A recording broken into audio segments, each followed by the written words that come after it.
It's Wednesday on Your View. Welcome to the show. I am Murayo Afolabi Brown. As always, I have the ladies with me.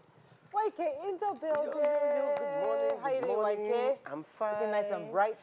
Thank you, thank Your you, change thank you. shoes. It's YK now. And congratulations, ladies. 9 years. Yeah, that's and true. 9 years Yes. and moving. Yes. And thank you to the Jennifer who did the portraits. Yes. Very nice. Thank Very, you. very lovely. Yes, And Mariah, thank you for the wonderful gifts. We have to reciprocate. We have to find a way to reciprocate. Yeah, you And, don't have and the lovely lunch. Yes. We had fun.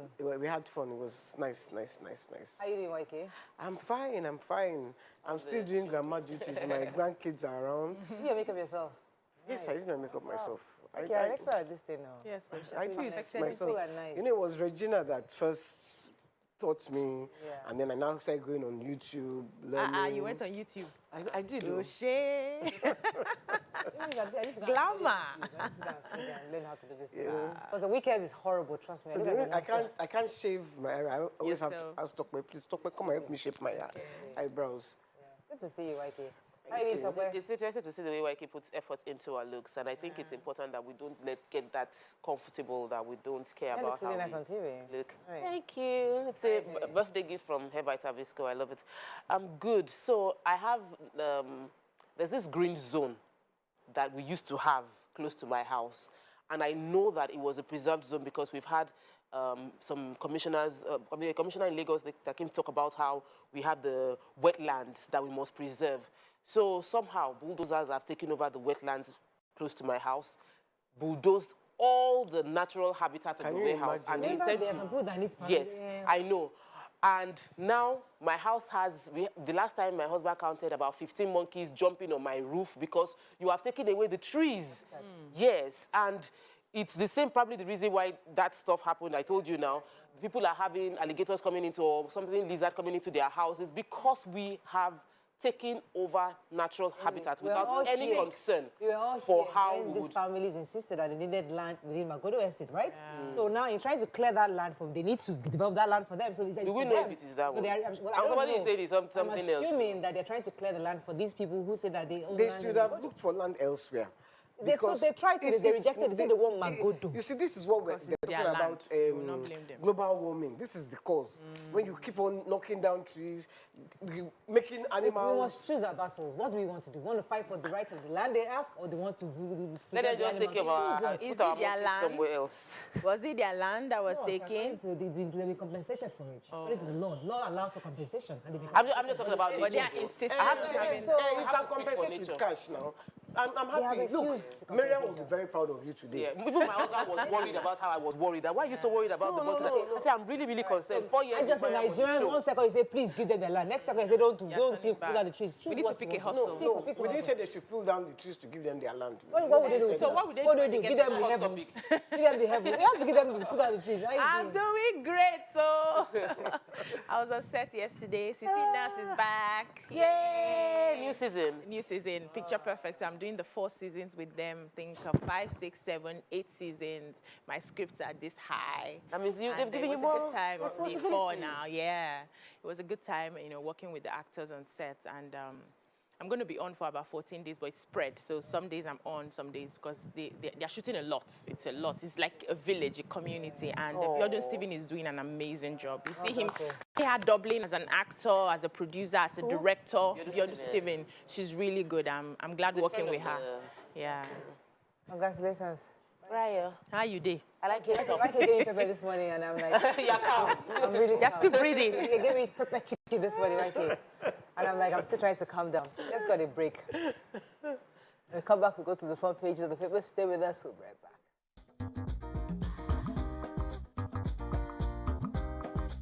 Stay tuned. Your View will be right back.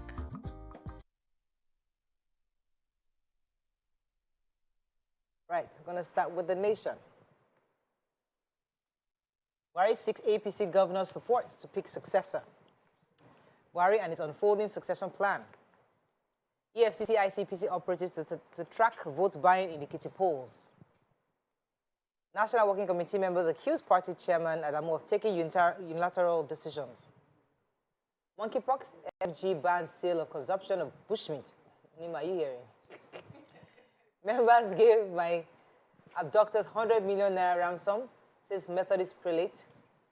And Oyetola condemns police shooting of the Nation reporter. Okay, let's start with the major headline, Tope.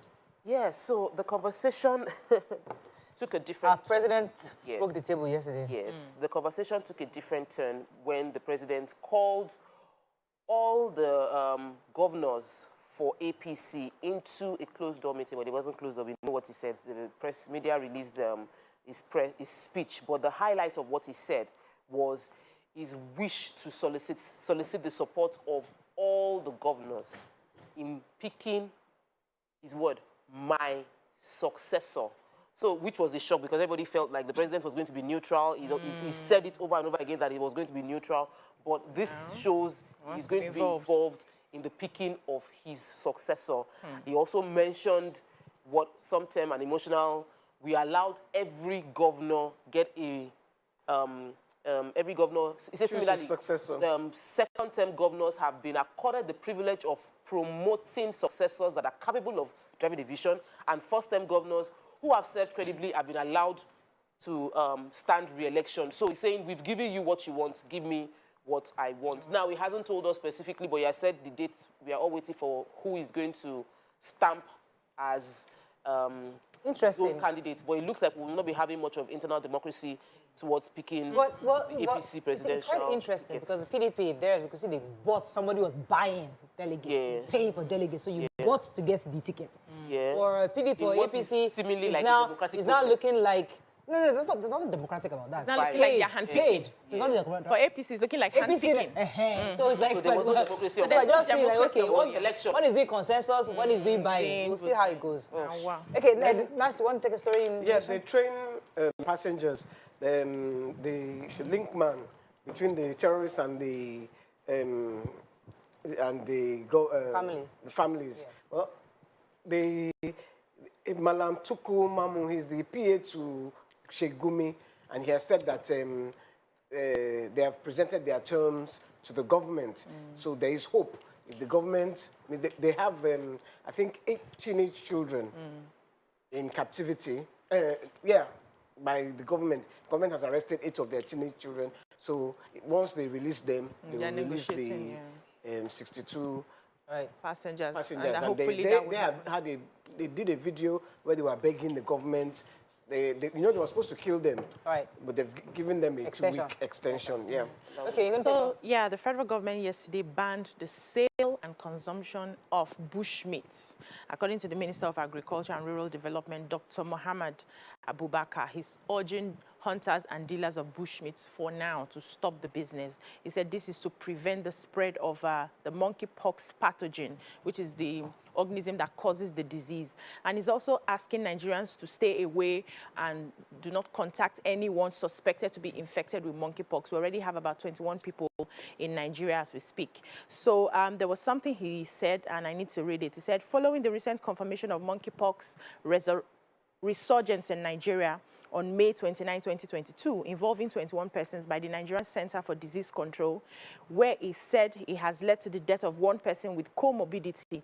The Federal Ministry of Agriculture and Rural Development, through the Department of Veterinary and Pest Control Services, is collaborating with the NCDC and stakeholders in One Health team to ensure the situation is contained. And there were some of the measures that they've asked us to use. They said people must avoid contacts with those persons suspected to have monkeypox. Hunters and dealers should avoid doing the business right now. The transportation of wild animals and byproducts within and across the border should be suspended for now. I'm worried about that because, you know, we still bring most of our meats all the way from the north down here.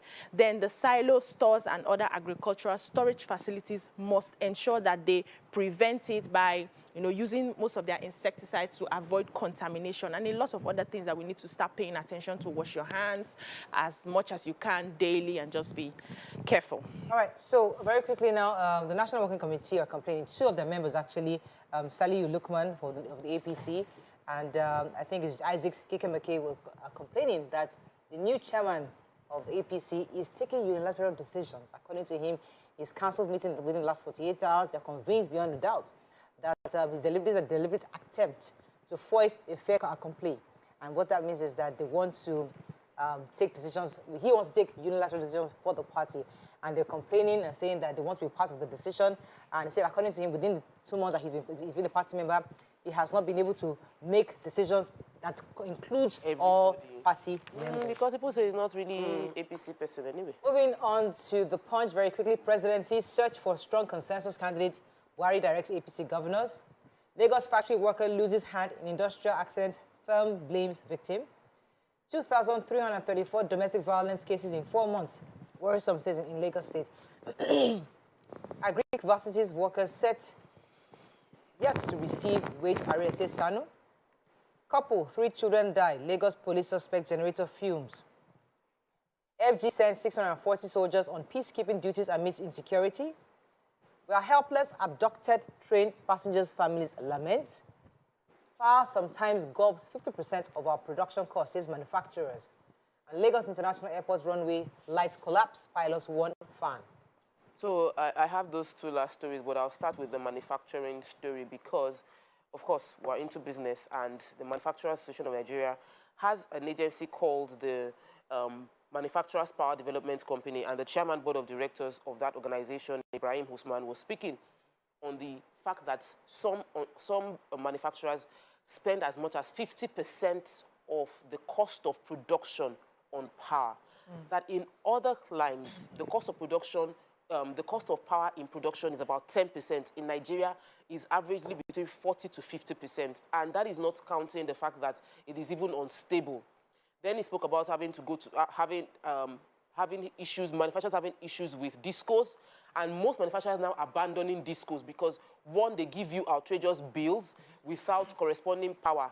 Then he also mentioned how the manufacturing companies cannot be competitive if Nigeria joins the Africa Free Trade Zone because countries like Egypt, Morocco, Ghana are not facing the same power challenges we are facing, and our prices, based on most manufacturers, are being powered by diesel and gas, and that diesel is not being subsidized. The cost is really high. There's no competition. People will continue to import. It's not helping Nigerian businesses and manufacturers. Okay. Okay. Are you taking the... Anyone you take, I'll take the other one. Kidnapper's story? No, not yet. No, you want to take Okay, the yeah, Vanguard. Okay, let me take the firm, the Lagos, his name is Adekunle Shokumbi. He was working at Springfields Limited, and he said he used to do some work, other work, supervisory work, but then they had to shut down, cut their staff down. And so he started helping out, and then this day he was not doing anything. So they were cleaning the machine where they keep the feed, and they normally put their hands inside to clean the feed, and he put his hand. The worker didn't know. David put it on, and his hand was cut off his hand, and he said he was screaming, and the guy didn't turn it off. He was panicking. Yeah. Oh my Lord! And by the time he was screaming, his hand was severe, and he said he fainted on his way to the hospital, or at the hospital. Anyway, he's lost his arm. Oh, gosh. And what's the insurance? the parents are asking for 40 million and a prosthetic hand. Yeah. The company is saying it's his fault. That actually, the MD said he had actually followed up, paid for his hospital bills and everything.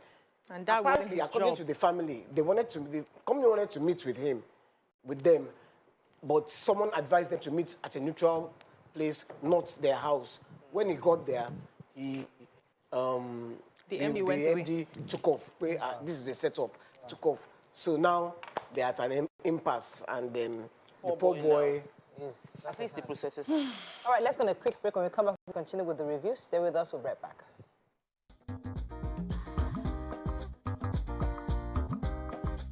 Stay tuned.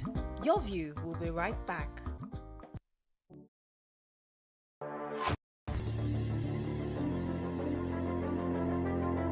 At TVC Communications, we're all about our audience. Millions of viewers, listeners, and readers every day all around Nigeria. Our 2 TV stations are among the most watched in Nigeria.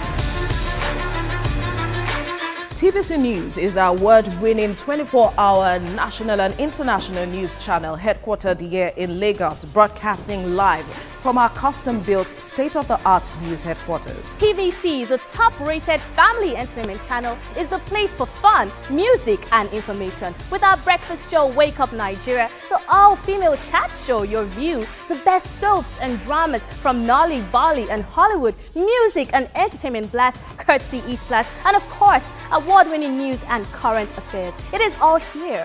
With news bureau and studios around the country and the ability to go live anywhere, anytime, we are first for breaking news in Nigeria. Awarded the NMMA TV Station of the Year, TVC News is the station of choice for news that is first, accurate, balanced and reliable every time.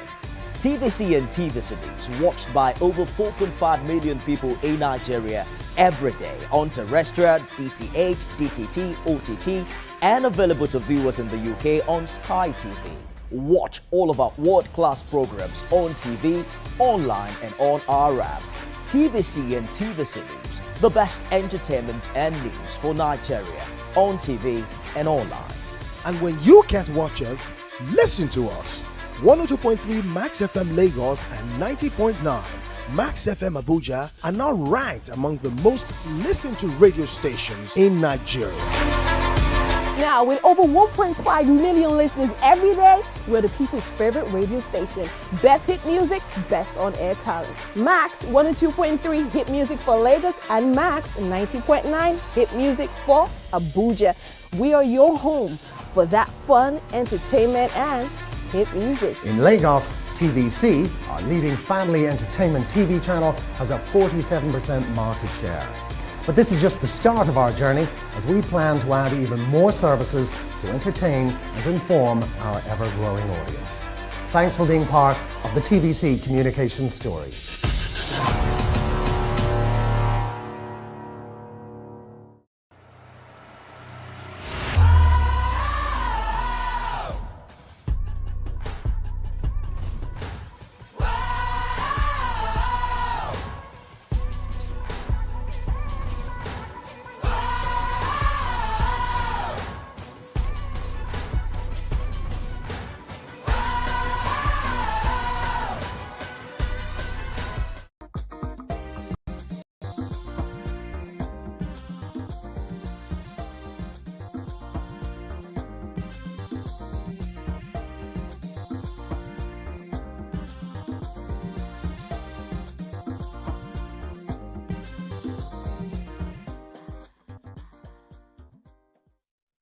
Thanks for staying with us. We're still reviewing Punch.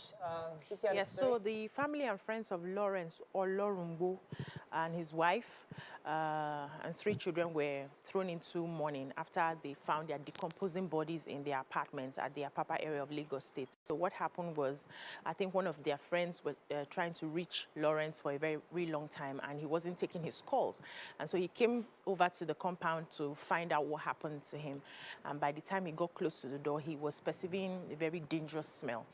So thankfully, he went straight to the police station and made a report. And so some policemen came with him and they broke open the door only to find that the family members were all lying dead and already decomposing in the compound. So they've taken them to the mortuary. They're trying to run an autopsy to ascertain the cause of death. However, they are suspecting that it could be the generator fumes, because they said where the generator was positioned was directly, the fumes were directly going into the room. So that's what people are suspecting.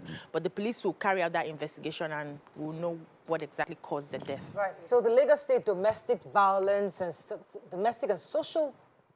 Lagos State Domestic and Sexual Violence Agency released some staggering numbers yesterday. Said that 2,334 cases of domestic violence and 4 deaths were recorded within the state for just last 6 months.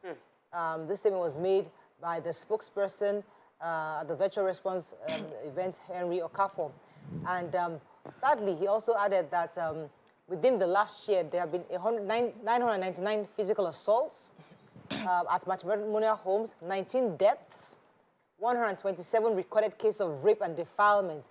And the government is recommending that we should have more family therapy, introduce social media engagement, and empower more women who have been violent to be able to speak out and help others to be able to curb this increasing number of domestic and sexual violence within our state. A quick story, please. The airport. So please, airports, I wanted to know who took that story. yes. So the fixed. So usually the people now, the pilots having to fly now are forced to rely on their in-craft, within the aircraft onboard system to land, as opposed to a combination of both the strobe lights, the one that will be approaching lights that will be on ground at the end of the runway, as well as the equipment within their aircraft. And it hasn't been fixed. They confirmed from inner sources that there was a bit of flicker and then it shut down on Monday until, as of Tuesday night, it wasn't fixed.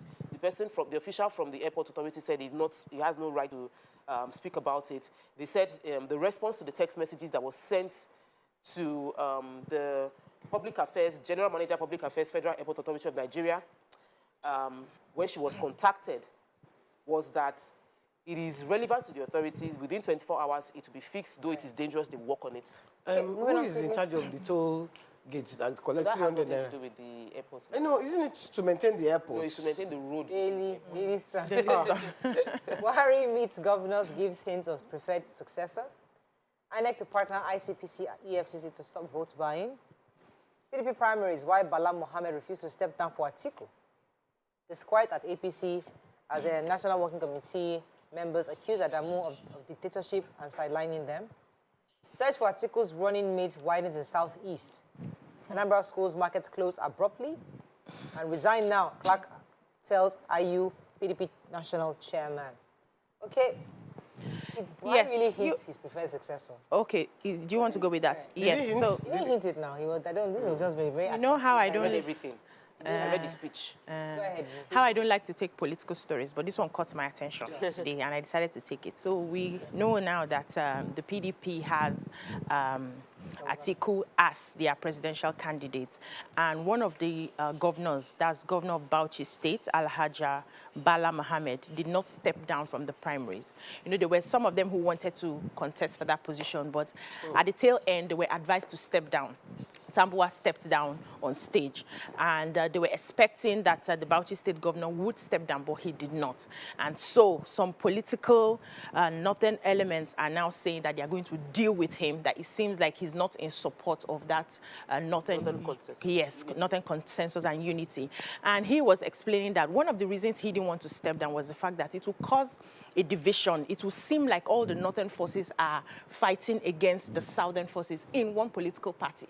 So him stepping down will just show that the north and the south are divided even in one political party. And once they are divided, the APC will have an edge over their political party. And that's one of the reasons he didn't step down. He also said that, according to him, he felt it was too soon and too sudden. They did not have any conversation with stakeholders on their need to step down, only for them to stand up on stage and people are stepping down. That he, for his own human rights and national unity that he always, preaches for, it's very difficult for somebody like him to step down just like that without having that proper conversation. But those strongholds in the party are saying that we remember that in 2010, when the president was away and you were in the Senate, you were the one that also said that the vice president should step in place of the president at the time. That it seems like you have something for the South and you have you are against your own people. We are waiting for you when it comes to politics. We will deal with you. But he's saying he doesn't mind. Moving on now, there's another story that caught my attention. INEC, so the INEC chairman, Mahmoud Yakubu, was speaking yesterday in Ekiti. He actually went to go and visit the traditional rulers towards the June 18th elections coming up in Ekiti. And was advising them, was telling them actually, that the INEC will be partnering with the EFCC and the ICPC to ensure voters are not induced by candidates or political parties. And I was shocked when I heard, I'm like, what happened last weekend? You're not there. I know EFCC was there, but there were lots of buying going on. So EFCC was present last weekend at the PDP convention, but yet, there was quite a bit of buying. Yeah. So I'm surprised what was he talking about anyway. He's assuring that the commission would will ensure that there is a peaceful elections in Ekiti. It's going to be free, fair, transparent, and credible, and quite peaceful. He said that out of the 989,000 voters who had been registered, only 740,000 have procured their PVCs and ready for the elections, and that they want to appeal to all the voters within Ekiti that their votes will count. We will still return to interact with other critical stakeholders on how to have a peace. So they're saying your vote will count. Don't rush, don't steal, don't collect money, your vote will count. Well, I want to take this, but just to add to your story, I'll feel really bad if no prosecution takes place concerning what happened at the PDP and the way everybody keeps saying buying. There's no evidence. Sold Now. votes. Just saying, you don't they bought, so did you see the big buying? They can trace accounts. How did that money get into your account? What did they do in your account? What did you just $100? Ah, Yes, let's let move on. me take account brass schools. Let me like Babele that I'm beefing them because I'm not collecting the money. Yes, now. So let's just move on. So some markets and schools in Onitsha shut down, especially within Awada area. Awada area. And they were trying to confirm what happened. Parents rushed to the school around 12 noon to pick up their words from school, saying that they heard they were going to be attacked. And the school students heard there was pandemonium outside, that it was armed robbers, it was gunshots, they were running, it was Madam Koi Koi, it was this, like everybody, the entire confusion was just based on speculation that there might be attack. The level of fear that would have gripped the hearts of people within this community, and there was no attack all through. In this particular case, the attack, however, there was an attack that happened in Ogbaru area. Ogbaru area, and the attack was by soldiers in military uniform, gunshots into a village, a community where they said there were unknown gunmen usually stay there, and they shot. But the one of the school was just based on fear of we don't want our children to get hurt, and parents came to the school. Everybody just you can't blame the parents because they are living in insecurity. They are living in fear. I would my own child would not even be going to school. We're doing homeschooling by now. Southeast. Yes. Okay, moving on now to Vanguard very quickly. Buhari's sucker punch to APC governors. I'll pick my successor. APC crisis will become redundant, says NWC members. PDP presidential primaries resign now as national chairman. Clark tells IU. Alleged 2.9 billion naira fraud. Ex-Imo governor Okorocha secures 500 million naira bill. Bandits abduct students, travelers on Benin Gwari Road, burn vehicles. Ban, Lagos deploys 600-man anti-Okada enforcement squad. Kidnap saga, they showed me decomposed corpse when I negotiated for 10 million. Methodist prelate. That's the story. Let's start with the Methodist prelate story. What happened? So this Methodist prelate, I think Miriam had taken the story about 2 times. This is just an update. And he was narrating his experience, what he went through in the hands of the abductors. So he said that by the time he was abducted, they had taken him over 15 kilometers where he walked. And then by the time he got there, I said, what he was even walking, even in the bush, a tree hit his eye and he was bleeding. But then the kidnappers did not even ask him about that, and they kept walking him and said they were asking for about 100 million, and they said they should share that money in 5 Ghana must go bags. They should bring it in 5 places. And so he kept calling his church members. They were trying to raise the money. Wow. And another interesting thing he said was that he noticed that they were all speaking the Fulani language, and they were confiding in him that he's very lucky he's not a politician. They are not angry with Nigerians. They are actually angry with the president, but this is just how they can get to him. And their plan is that they are going to position themselves in every part of the state. Afterwards, they are going to take over the whole country, that the land belongs to them. And so he was worried because he said he noticed that there were soldiers around that vicinity that they were parading them. And those ones were not paying attention to what was happening. He said these people had their cows, about 200 in one area, and yet they were doing criminal activities behind other areas. And so he's calling on the federal government to do more. He says that they did not pay attention to him. The federal government was not involved. The military was not involved in that negotiation with getting him out, and he understands that there's a ban on ransom payments, but of course he needed to get out. It was his church members who raised the money. So the government needs to do more. Most of the soldiers know where these people are, but nobody's doing anything to get them. It was really scary. He also said the leader was just 35 years old. Yeah. And the rest were young kids, 18. Something. And okay, we have to run right now. There was a story that caught my attention. The ex-governor of Imo State was able to get a 500 million naira bill to court, and he was able to attend his screening. His prosecutor had tried to convince the court that they had a 17-count money laundering charge against him, but his defender or the defense lawyer was actually able to appeal to the court to allow him that he's not going to be a flight risk, because that's what they thought, that he might run away like the last time that he didn't show up. But they're saying that no, that they will ensure that he comes back to court. So with that, he was allowed to go for his screening yesterday, and we saw the pictures. But he didn't run away now. He just didn't come. He just didn't show up. They invited him a few times, he just didn't show up. That's what happened. Okay, that's all we can take on front page review. When we come back, move on to our first topic of the day. Stay with us. We'll be right back.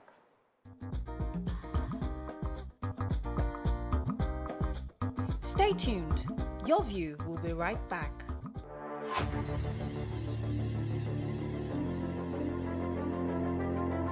At TVC Communications, we're all about our audience. Millions of viewers, listeners, and readers every day all around Nigeria. Our 2 TV stations are among the most watched in Nigeria. TVC News is our award-winning 24-hour national and international news channel headquartered here in Lagos, broadcasting live from our custom-built state-of-the-art news headquarters. TVC, the top-rated family entertainment channel, is the place for fun, music, and information. With our breakfast show, Wake Up Nigeria, the all-female chat show, Your View, the best soaps and dramas from Nolly, Bali, and Hollywood, music and entertainment blast, courtesy E-Splash, and of course, award-winning news and current affairs. It is all here. With news bureau and studios around the country and the ability to go live anywhere, anytime, we are first for breaking news in Nigeria. Awarded the NMMA TV Station of the Year, TVC News is the station of choice for news that is first, accurate, balanced, and reliable every time. TVC and TVC News watched by over 4.5 million people in Nigeria every day on terrestrial, DTH, DTT, OTT, and available to viewers in the UK on Sky TV. Watch all of our world-class programs on TV, online, and on our app. TVC and TVC News, the best entertainment and news for Nigeria on TV and online. And when you can't watch us, listen to us. 102.3 Max FM Lagos and 90.9 Max FM Abuja are now ranked among the most listened to radio stations in Nigeria. Now, with over 1.5 million listeners every day, we're the people's favorite radio station. Best hit music, best on-air talent. Max 102.3 hit music for Lagos and Max 90.9 hit music for Abuja. We are your home for that fun, entertainment, and hit music. In Lagos, TVC, our leading family entertainment TV channel, has a 47% market share. But this is just the start of our journey, as we plan to add even more services to entertain and inform our ever-growing audience. Thanks for being part of the TVC communication story.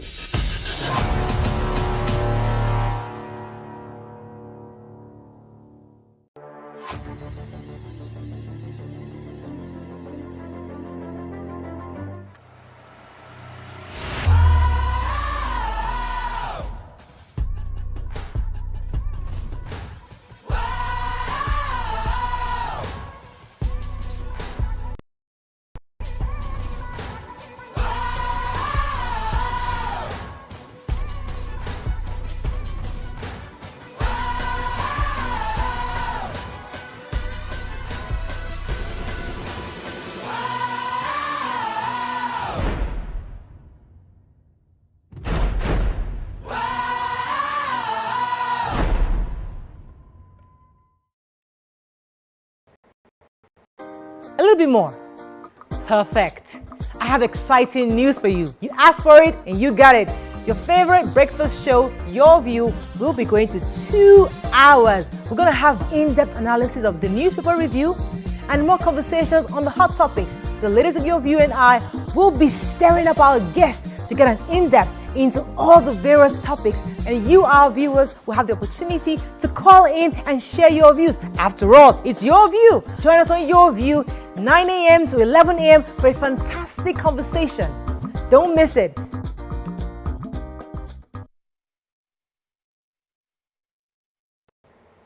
Come closer. A little bit more. Doubt and fear doesn't occur at the canvas, it shows in the canvas. It shows the conation of raw earthen material slabbed, stroked and molded at a pace provided by the doubt and fear. Every move way in the struggle of one to the other, merging the past to the present, brushstrokes of colors seen but not known. For when the wailing stops, the pieces settle down in abject beauty, erected for a century of a century. Speaking, advocating, protesting as the arts are meant to be.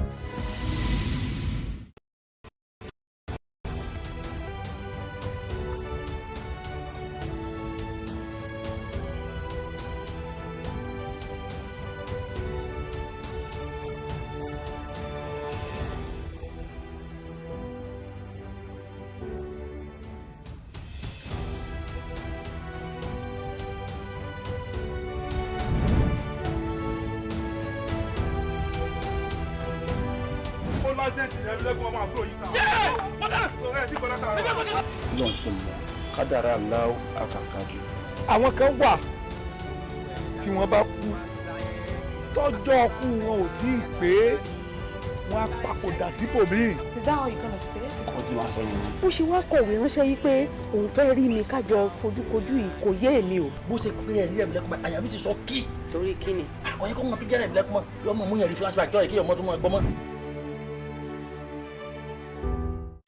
How we're doing, guys? Is the makeup in progress? Makeup. Check. Are the scripts on the prompter? Script. Check. Are we set in the PCR? All team in place? PCR. Check. Clock is ticking. Time is racing. Lights are. Plans all set. 120 minutes of hot entertainment. We are ready for the mission. How we're doing, guys? Is the makeup in progress? Makeup. Check. Are the scripts on the prompter? Script. Check. Are we set in the PCR? All team in place? PCR. Check. Clock is ticking. Time is racing. Lights are. Plans all set. 120 minutes of hot entertainment. We are ready for the mission.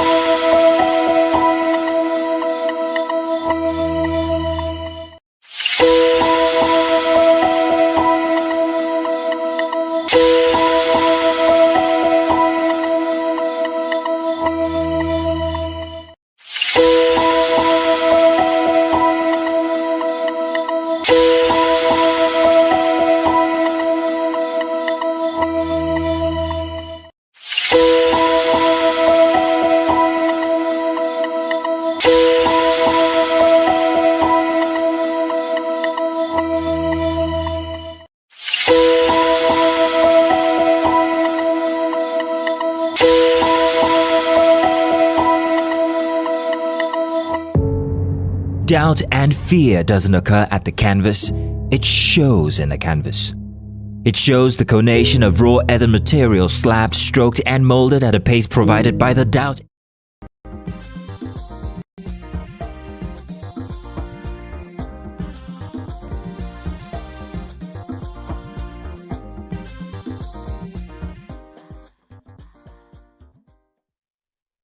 Thanks for staying with us. This is our sponsored segment. And joining us on the show now is a nutritionist from one of Nigeria's leading dairy nutrition company, Friesland Campaigner, makers of peak milk.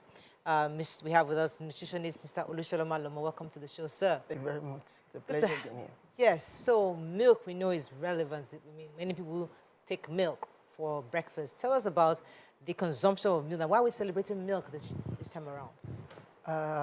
Milk is very important because milk is a whole meal on itself.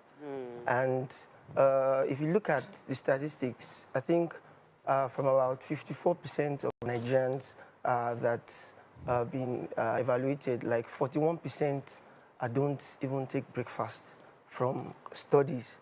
However, when you look at the physiology of the body, when you sleep, between the night and the morning, it's like a fasting period. The moment you wake up, you need something to cool down the effect of some of the metabolisms, the glucose that have been depleted and all that. So to start a day being refreshed, you need something in your stomach. However, at that moment, you don't need something so heavy. So that's why if you look at our cultures, even in the Nigerian concept, we have light breakfast cereals cutting across cultures, the pap, different soft cereals that have been incorporated, guinea corn, millet into breakfast. So milk is important, and that's why FAO, Food Agriculture Organization, have selected the 1st of June for advocacy to encourage people across board to embrace our consumption of milk. I'm happy that you're a nutritionist because I know that we try as much as possible to get our children to take milk because we believe it's something that would help the development of their brain. However, some of us have found that we are lactose intolerant, and so when we take milk, it really affects us. Now, because you're saying breakfast is very important and we must incorporate milk, how can people who are lactose intolerant manage incorporating milk into their meals? Yes, thank you very much. For those that are lactose intolerant, we have alternatives. We have like the hydrolyzed milk for children. We have yogurt. The aim is for an individual not to be malnourished, and that's why we have alternative. If you're intolerant in lactose, that is the sugar in milk, that's lactose. Then you can go for other variants like the yogurts that I said earlier, the hydrolyzed milk. Then we have coconut milk and other varieties that will stand in the place of milk. You have coconut milk? Yes. That's lovely. So yeah, go ahead, talk. We want to. Yeah, so one of the things that we're trying to raise awareness for regarding World Milk Day, what's Fraser doing to support that? Yes, actually, there's a social media campaign now that is targeted at encouraging people to take milk to increase their consumption. And this, through the followership online and thereabouts, is stimulating the... Yes, we saw it, the police missing breakfast. So yes, I saw that online. That's I think it's called peak breakfast. Peak breakfast. The police is going to arrest him for somebody. Yes, that is creating an awareness in the subconscious of the generality of the public that milk is important. And the fact that you are not taking milk is a crime to yourself. Why would I say this? Yes, oftentimes there are misconceptions. An individual feels because you are skipping breakfast, you are losing weight, or it's an alternative to losing weight. No, it's a myth. You discover that the brain, the hypothalamus, because you have not taken that breakfast, assumes you are in a condition of starvation. So what happens? Whatever meal you eat at that moment is converted to adipose tissue. So, and by the time you are now taking brunch or lunch, you discover that your appetite is increased and you consume more than necessary. Wow. So invariably, you are distorting the metabolism, because either we like it or not, the body is like a machine and it continues working. Even though while you're sleeping, your brain working, you're having dreams, you know, activities are happening and glucose is being consumed. So by the time you wake up and you didn't take breakfast, you discover that you are depleted in glucose. And some research have found out that for some people that skip breakfast, they are predisposed to some conditions like hypertension, even heart attack, and some other conditions. So the advocacy is to stimulate awareness across board, across socioeconomic status, across all barriers. Okay. Yes. So what are the highlights of the event so far? What's the major highlight? The major highlights been advocacies around sensitization in schools, marketplaces. As I'm talking now, we have groups of people within the community raising the awareness and significance of milk. Because, as I said earlier, milk is a whole meal. So, and we don't have that milk drinking culture in our climate. So, and oftentimes, status... We drink it with tea now. Drinking milk. Just drink a glass of milk. Just take a glass of milk a day. Yes. Now, is it condensed milk? Is it evaporated milk? Is it the powdered milk? Is it the red? We have to various. I just want to ask, how much milk is consumed in a day? Yeah. On the average, it depends on individuals now. You know, there are some people families that do more. Yes. But on the average, let's say 2 to 6 spoons of milk, tablespoons of milk on the average. However, because I said milk is a total food, it doesn't come in excess. Because it contains carbohydrates, protein, fat, mineral, even water. 87% of milk is water. And the bioavailability of the protein in milk is very important. Milk in plants, it's of low value.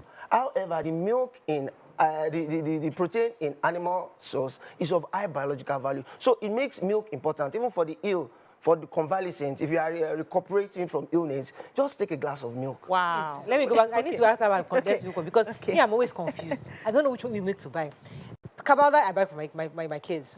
The one in the pack, the milk, the milk pack for my cereal. Okay. Then the canned one because of pap or for tea. Or custard. And then there's condensed milk for baking. Which one should we be drinking? Which one is healthy? Are they all the same thing or we just... They are all the same, depending on the mode or means in which you are taking the milk. Exactly. I'll give you an example. For someone that is slim now, that individual can take a full cream milk. Okay. But if you're on the fat side and you want to reduce, you take your skimmed milk.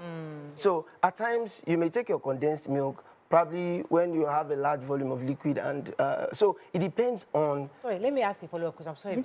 I've always wanted to find out, evaporated milk, should it be diluted or drunk like that? Because when I was a child, I used to dilute it. But as an adult, we don't dilute it, we just drink it. But should I dilute evaporated milk or is it supposed to be drunk like that? I don't know. You see, the thing is, evaporated milk, you need to dilute it. A little, at not least. take it raw, a little. Thank you. That one we used to make sugar.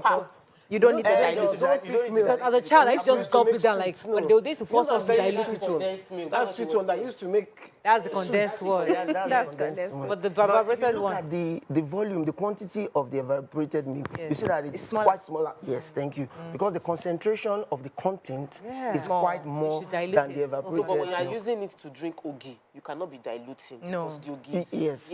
So if Yogi can carry it. So I used to chastise my son. He would just wake up and then go into the fridge, mix a glass of milk, put honey, and he's drinking. And I'm wondering, you're wasting my money because you're not from Israel that will go to the land of Canaan and be taking milk and honey.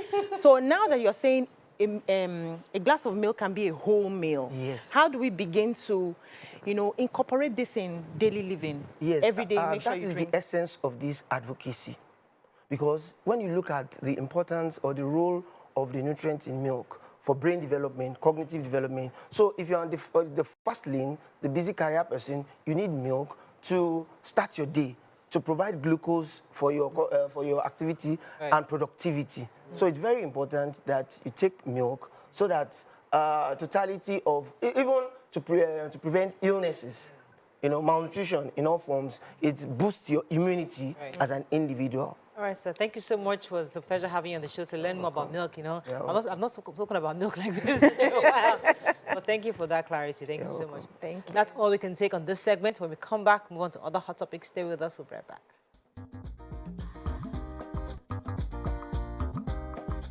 Stay tuned. Your View will be right back.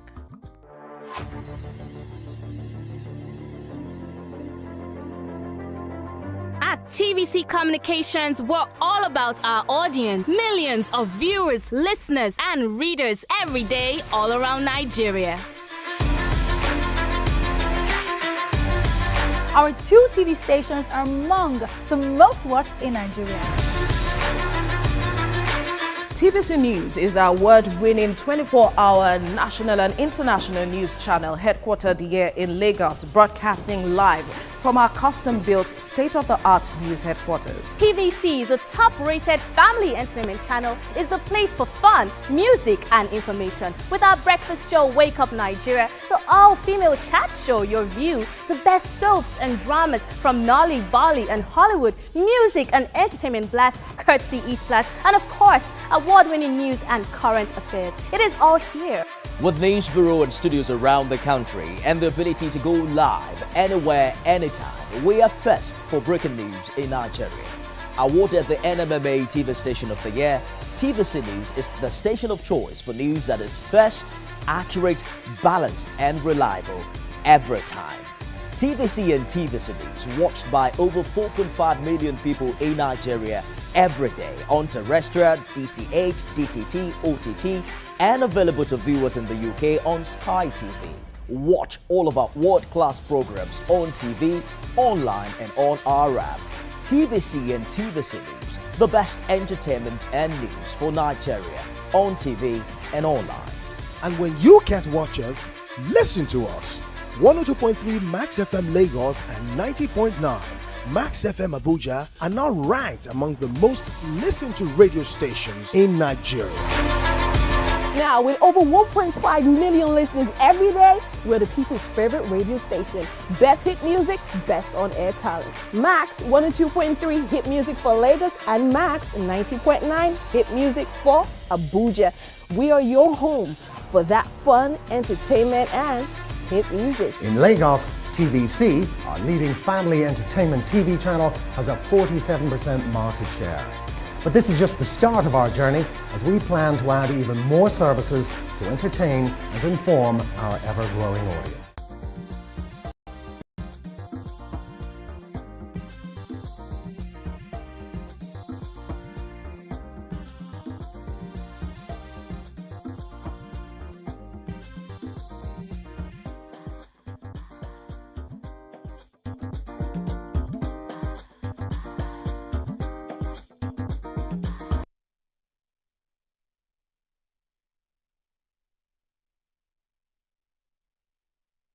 Thanks for staying with us. So recently, a very popular socialite and lawmaker represented Iseyin Itesiwaju Kajola Iwajowa Federal Constituency at the House of Representatives.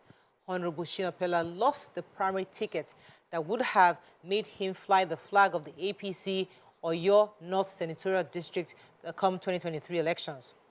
Joining us now on the show is the Honorable himself to share his reservations concerning the primary election that just took place last weekend. Welcome to the show, Honorable Pella. Are you there? Yeah, I'm fine, thank you. Thanks for joining. Yes, thanks for joining us. So, I've seen a few of the interviews that happened in the last few days, and one of the issues you've had concerning the primaries, but the fact that it was shifted. But let's start from why did you think it was necessary for you to move from the House of Representatives to the Senate? What was your intention of shifting, especially when you already had a place in the House of Representatives? Thank you very much. You know, it is very common in Nigeria that politicians always think about themselves first. But for me, when I was making up my mind to go in politics, I understand that a politician must always put the people's interest before his interest. And my constituency consists of 4 local governments, which is the Senatorial, Tesiwaju, Kajola, Iwajowa. That's the same local government, the Tesiwaju local government, Kajola, and Iwajowa. At the state constituency level, the Senatorial and the Tesiwaju is seen as one state constituency, which is the Senatorial Tesiwaju. And within the last 12 years before mine, the representative has always been picked from Iseyin Tesiwaju. And me coming in, at the time I joined politics and I joined the race, and I wanted to represent my people at the House of Reps. During my campaign and consultation, and we get to Kajola and Iwajowa, I always feel their pain, because the first thing they ask myself and my leaders, from my local government is, oh, he's saying people, you have come again. When are we going to have our own turn? So since that time, I've always had that feeling that when I get involved, I would want to, correct these years, of pain of Kajola and Iwajowa, to make sure that by the time I complete my 4 years, I would not be asking for another term. Because by the time, if I'm asking for another term now, it means that Kajola Iwajowa would not have gotten any representative from Kajola Iwajowa for 20 years. Right. And I think this is bad. So for me as a person, for the sake of my integrity, made up my mind, from day one, after consultation, to see that it is only fair, for me to allow Kajula and Wajawa to field, a representative. Okay. So for this reason, I had to also consider the fact that the area that represents at the senatorial level has not produced a senator within the last 8 years. The last time that we had a senator was, I think that was 2011. And my senatorial district is a 13 local government district, 10 local government from Okiogun area, and 3 local government from Ogbomoso. So the present senator that is from Ogbomoso now has been there for 8 years now. And the history of my senatorial district, there is no senator that has done 2 terms. So God even used me during this last campaign, for the senator, because I had to campaign with him around, and I had to plead with people that they should, let us give them a support. So this time around, it is not about me. Right. It is about the people of Okiogun. Okay. The people of Okiogun believe that they have been marginalized enough, and it is a time for them to field a senator. They are not going to give a 3rd term and use 10 local governments to serve the 3 local governments, representative. Gotcha. And going back to check the result of the past elections, in 2015, when the senator won the first time at the Senate, he only got about 17,000 votes from Ogbomoso, which is his own axis. He even lost election, he lost at the 3 local government from Ogbomoso. But coming to Okiogun, he got about 86,000 votes. So, and same thing happened in 2019. He did not win from Ogbomoso. He also won from Okiogun. And Okiogun, people are saying enough is enough, and they would want, the senator to come from. Let me get a few more questions for you. Okay, Honorable. Yeah. Yes, so I know that before the commencement of the primaries, you had put up a conference and you cried foul play, saying that you noticed some irregularities. Why then did you go ahead to contest even after you had noticed this? Thank you very much. I'm a Muslim, and assumption is the beginning of sin for my religion. And I cannot assume, although people have said it, that the list of the delegates has been doctored, that some bad elements within the party have given the senator the opportunity to bring a new list, of his own people, not even considering other stakeholders or other aspirants that will be voting. That's the first one. The second one is we were meant to have that election on Saturday the 28th. And on that Saturday, we go to the venue, which is the headquarters of our senatorial district, as it is in the Constitution that election must take place at the headquarters of the senatorial district. We got there from 10 a.m. 5 aspirants were meant to be contesting for that seat, and 4 of us were already at the venue. The only person that was missing at the venue was the senator, and also the officials, the party officials that came from Abuja, that was meant to come and conduct that election. We did not see a sign of them. And what I'm saying, you can check, from AIT was on ground, Rice TV was on ground, we have INEC on ground, we had the police on ground, we had DSS, and we have civil defense on ground. I'm sure they wrote their report. Nothing happened. There was no sign of election. There was no sign of the senator. There was no sign of the officials from Abuja that have come to conduct the election. The only news we heard was that there was a secret voting going on in a house, in a saying, which is not the venue for the election. And we went there, myself and the rest of the aspirants, because at that time, even people were already agitating, for people to come to their aid, because a lot of crowd from the saying were already even moving to that house. So we have to quickly follow them to make sure that, we calm the situation down. And on getting there, we saw the senator there. I saw him with my 2 eyes. We saw him there. We saw some people there and paper, the APC papers and everything on the table. So on that day, when we caught them, they could not do anything. So the election was postponed, and they invited us to Ibadan to meet with the chairman of the committee. While we're in Ibadan, for no reason, they unconstitutionally moved the election that was meant to happen in the same local government to Shaki. that they did not even inform us. We heard from the news, and people told me that the election will be going on in Shaki. So for me as a person, I like to confirm things with my own eyes. Although even the rest of the candidates, of the aspirants, they told me that they are not going to go. And since the list has been doctored, that they are not going to go. But trust me, I believe that sometimes it is not good for you to just believe ASA. So I had to take the pain and travel down to Shaki. And I got there as well. I saw that they have mobilized a lot of hoodlums. They have mobilized the police. They have mobilized, DSS and the whole place, barricaded from people from coming in. Even I had to go, I could not even go with my PA. They only allowed me to go inside, and I go inside as well. I waited, then we saw the Abuja people came in, and by the time they came in, they said they are going to start. Then I waited for about 15-20 minutes to actually hear them call the names of the people that were the delegates. And by the time they start calling the names of people at the delegates, the names were not the real delegates, that the party submitted to Abuja. Wow. I even tried to call somebody in Abuja, the Secretariat, to ask for them to check, please, the delegate list that was submitted by the chairman delegate committee, which they signed on. That is Honorable Jalo Adesina. They should check if this delegate list that they are using in Abuja in this Shaki is the same. And the person confirmed to me that it is not the same. Wow. So at that time, I had to excuse myself because I know that I would not participate in that kind of primaries. So it means that some bad elements in the party have already made, that kind of arrangement. So I was even surprised when they said I scored 5 because I did not even, participate in a primaries. I don't know how I would score 5 in a primaries. I did not participate. Let me get a few more questions for you. You are claiming that there is a threat to your life. Why would you think that there is a threat to your life, and why do you think your life is in danger? Okay, on that Saturday while we are at on that Sunday while we are at the Premier Hotel, remember that on that Saturday when we were meant to have the election, that it did not happen. They invited us to Ibadan.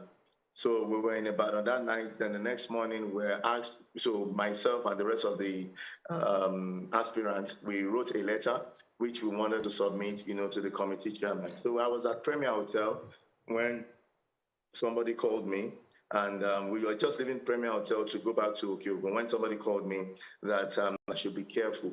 And they sent me a video of about 4 cars and 2 buses, that were going on their way to Okyogun. The person asked me that I should be careful, that they have ammunitions and everything, and they were coming for me. So at that time, I had to alert my chief security officer, who alerted, his security team. And on our way going, by the time we got to my town, he's saying we saw the same car that was sent to us in the video, about 4 or 5 of the cars, parked just about 500 meters to my house. So at that time, before my CSO could turn back and, my team could come back to go to the place, 1 or 2 of the cars had already moved, but we were able to hold, 3 of the other cars. So we held them and so they brought them out, and this is why did they say that you got to those people that were buried there.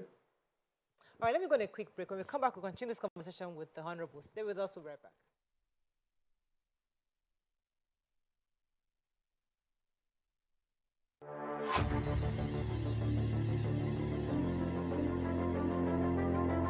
At TVC Communications, we're all about our audience. Millions of viewers, listeners, and readers every day all around Nigeria. Our 2 TV stations are among the most watched in Nigeria.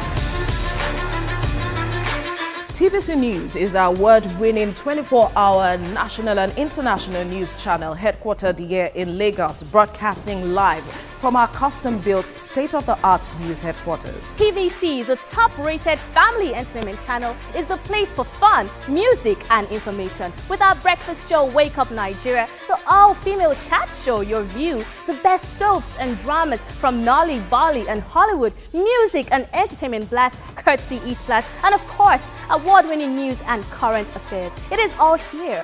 With news bureau and studios around the country and the ability to go live anywhere, anytime, we are first for breaking news in Nigeria. Awarded the NMMA TV Station of the Year, TVC News is the station of choice for news that is first, accurate, balanced, and reliable every time. TVC and TVC News, watched by over 4.5 million people in Nigeria every day on terrestrial, DTH, DTT, OTT, and available to viewers in the UK on Sky TV. Watch all of our world-class programs on TV, online, and on our app. TVC and TVC News, the best entertainment and news for Nigeria on TV and online. And when you can't watch us, listen to us. 102.3 Max FM Lagos and 90.9 Max FM Abuja are now ranked among the most listened to radio stations in Nigeria. Now, with over 1.5 million listeners every day, we're the people's favorite radio station. Best hit music, best on-air talent. Max 102.3 hit music for Lagos and Max 90.9 hit music for Abuja. We are your home for that fun, entertainment, and hit music. In Lagos, TVC, our leading family entertainment TV channel, has a 47% market share. But this is just the start of our journey, as we plan to add even more services to entertain and inform our ever-growing audience. Thanks for being part of the TVC communication story.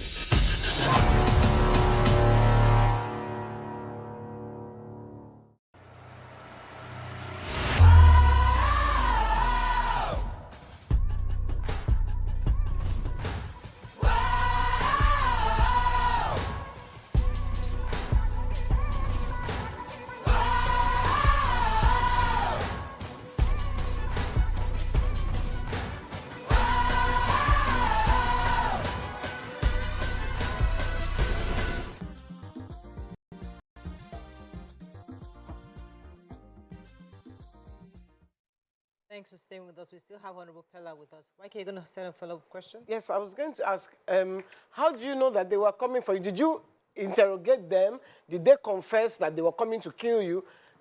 Because they could have just been parked on the road. This is politics. I couldn't hear you. Yeah, I said, how do you know that they were coming to kill you? Because they could have just been parked on the road. Did you interrogate them? Did they confess to coming for you? Okay, thank you very much. Like I said, I got an intel that before we even got there, even at about 2 hours before we got there, that they were out for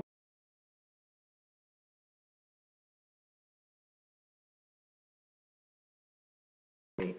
And someone actually sent me a video, of, about 5 cars, that's 4 cars and 2 buses, right. And informed me that they had ammunition with them. So while they were leaving, so while we were going, you can, from Ibadan to saying it's nothing less than at least about 1.5 hours drive. So for me to get that intel, and I alerted my security, and we're driving all the way to Shaki, and just 500 meters from my house, the same car that was sent to me was parked 500 meters from my house. Right. And when my security team arrested them, they saw Luca charms and, Pichu, in the car.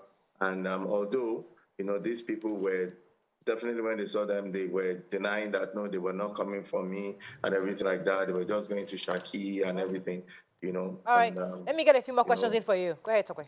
So you have made really strong accusations within your party. While you're coming with strong details of how your own side is the right side, within the party structure, aren't there ways to legally address this sort of anomaly? Aren't there structures on ground within the party to prevent this kind of things from happening? Some people are saying online that it's because the party structure might have been a bit shaken with the deaths of 2 major party leaders in the past 2 years, the passing of the late former governor Ajimobi as well as the late former governor Alawakala, that might have caused instability. But what are the party official structures that you could have done to address this legally? Thank you. So the first thing is the democratic process, which is the law. After every election, there is an opportunity for an appeal. And we have made our representation to the appeal committee. And when I say we, I'm talking about 4 aspirants. We have 5 aspirants contesting for the seats. And 4 aspirants are saying the same thing. I have Honorable Said Alaro. We have Honorable Mrs. Adebonyi Adiola. We have Chief Ogunbode and myself. The 5th person is the incumbent senator, who was even nowhere to be found on the day of the election. And we did not even see the party officials that was meant to come and conduct that election at the venue of the election on the day of the election. We found them in a house, with paperwork and everything like that. So for the democratic process, we have done that already.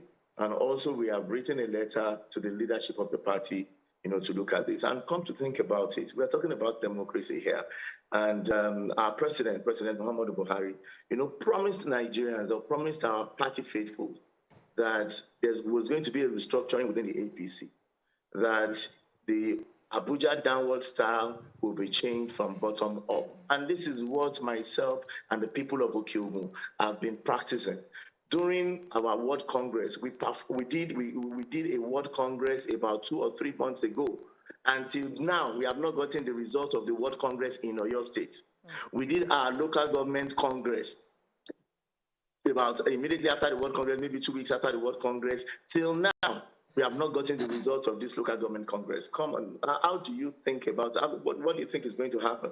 So that is why, till now, people just believe that they can just lock themselves in a room and 3 or 4 people will be deciding, for millions of people. It's not going to be taken, as such. All right. Yeah. So, Honorable, it seems like your own political party has done you dirty. What is the plan? Do you intend to port to another political party? Because when we see some of these things, the politicians just quickly move to a party they believe may be able to give them justice. What's your plan? I still strongly believe that my party has not, done any, it didn't do any harm to me, because there's a process. We have written to the party, and we wait for the response, from the party. But from the people, I choose to represent my people. I did not come into politics to come and steal or to come and look for what I want to eat. Alhamdulillah, thank God that God has, blessed me. I had my business. I've been able, to build my life before I came into politics. I saw the reason to come and liberate my people. Okiogun area is an area that occupies the largest landmass area in the whole of Oyo State. About 60% of Oyo State land is from Okiogun. And we have been marginalized. With 10 local governments, we have not produced a governor before. Even if you are saying we've not produced a governor before, it's even now becoming so difficult for us to even liberate ourselves to even get Senate from 3 local government areas. So you can see the injustice. And for me, I'm a man of peace, and I understand the importance of peace. You must obey the principle of equity, fairness, and justice. This is the reason I decided not to run for a second term, even as a House of Rep member. Any other person who wants to run for a second term. But I understand that we have 2 zones, and we cannot take representation 20 years and not give I get that. Honorable Pella, what do you hope to achieve? Do you want them to turn the result and have another primaries for this? Do you want them to turn it around? What exactly do you hope to achieve by crying foul and trying to get interest? Because I do not know the level of conspiracy within the party. Definitely there is conspiracy against the Okiogun people within the party. But I did not know the level of conspiracy. If we ask that the election should be done again and it should be in direct primaries, they can still come up with bogus list and still come and do that. But what we are asking for is direct primaries. I'm a member of the National Assembly. We made laws. And we did not say by force you have to choose one pattern of primaries. So when the people are not satisfied with an option, then you move to another option. And the clear option right now, the people of Okiogun, they're agitated. They believe that if the party is not going to give them an opportunity for them to vote who they want, then they will opt out to look for another party. And if my people say that they want to look for another party, who am I to say no? Because I left what I'm doing to serve my people. So whether we like it or not, it's now the party. If the party needs the people of Okiogun in APC, then they should listen to the yelling of the people and allow the people to even do a direct primary where everything can be open. In each of the local governments, give us the location that every local government should come to and let people queue with their party membership card And that will be televised, and everybody can be able to see what is going on. But not now that we don't know the level of conspiracy. If they come up with another list now and say they are coming to do another primaries and everything, and they still do the same, I don't know. So, but right now we have written to them and we have backed the party that is either they give us the list that was used, that was submitted by the delegate committee, signed by Honorable Jalo Adesina, somebody that I know that he is a man of good repute and he will not cheat. Let them bring that one and let them do it. And if you are not going to do that, then let us have a direct primary. And of course, it should be done at the venue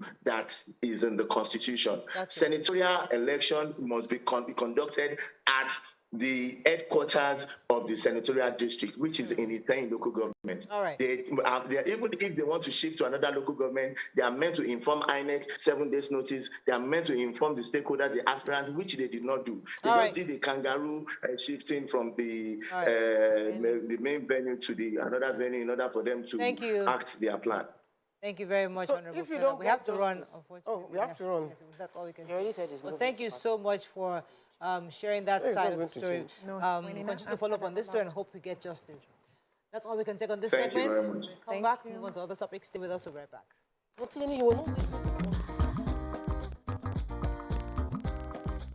Stay tuned. Your View will be right back.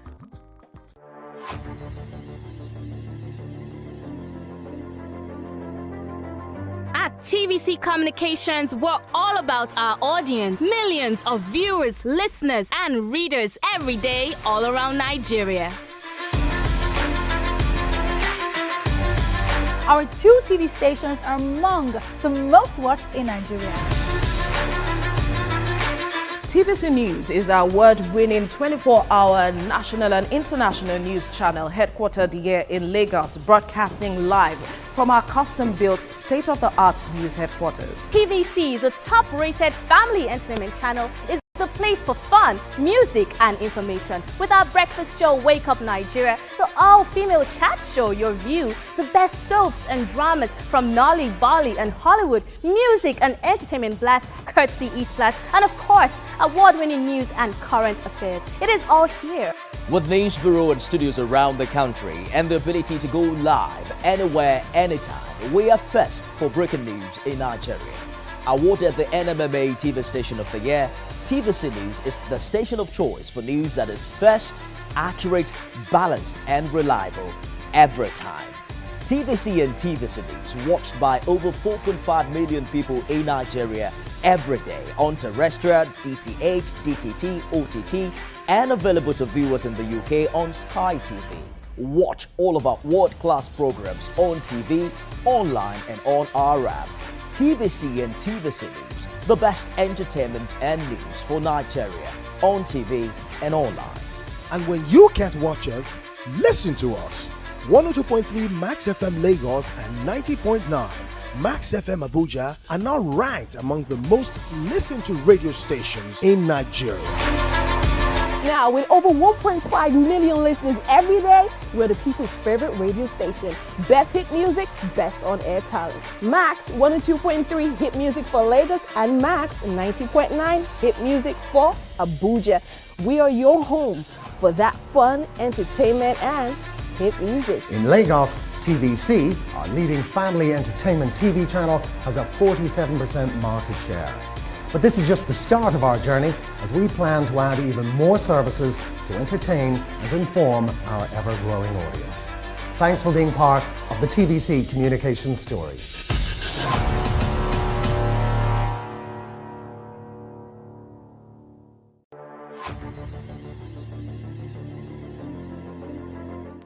How we're doing, guys? Is the makeup in progress? Makeup check. Are the scripts on the prompter? Script check. Are we set in the PCR? All team in place? PCR check. Clock is ticking, time is racing, lights on. Plans all set. 120 minutes of hot entertainment. We are ready for the mission. How we're doing, guys? Is the makeup in progress? Makeup check. Are the scripts on the prompter? Script check. Are we set in the PCR? All team in place? PCR check. Clock is ticking, time is racing, lights up. Plans all set, 120 minutes of hot entertainment. We are ready for the mission.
Be more fact.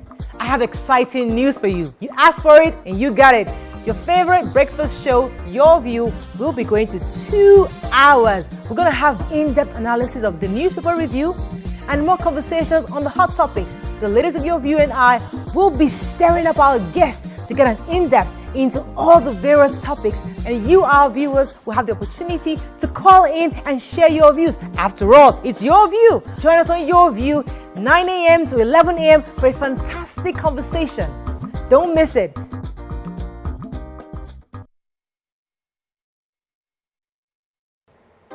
Come closer.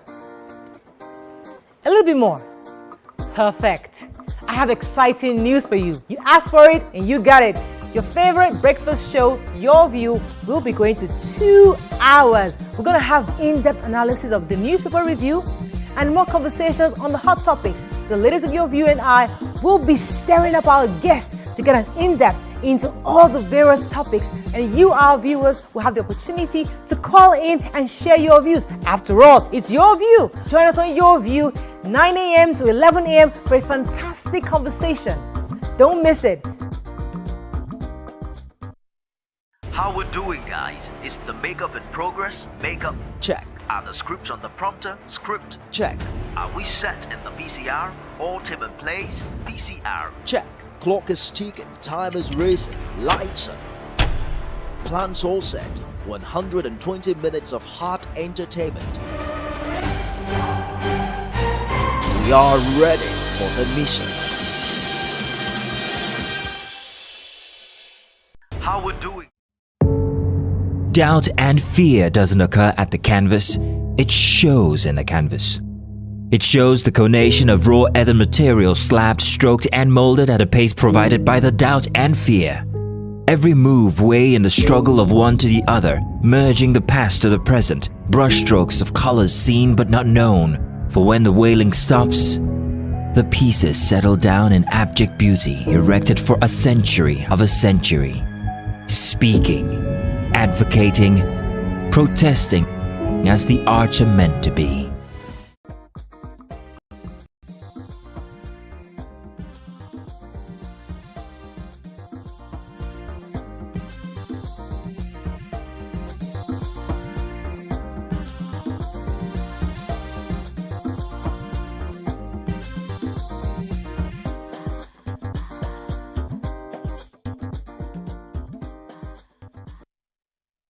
Thanks for staying with us. So the enforcement placed by the Lagos State Governor, Babajide Sanwo-Olu, on the ban of Okada activities in 6 local governments in the state begins today. Joining us on the show to talk more about this pronouncement is the Honorable Commissioner for Information, Mr. Gbenga Omotosho. Welcome to the show, sir. Thank you. So last week we discussed this about twice, because we're talking about all the various angles that's been banned before, it's not been sustained, it went back on the ban, various angles. But the most concern we have is security. Because now you've banned, many Nigerians are happy about the ban in these various 6 areas. But they are worried that those you have banned, where would they go? What will become of them? And how would you secure those of us within the other areas? So how do you plan to ensure security of the other areas? Thank you very much. Very nice question. That security concerns have been raised. In the first place, this ban was placed because of security concerns.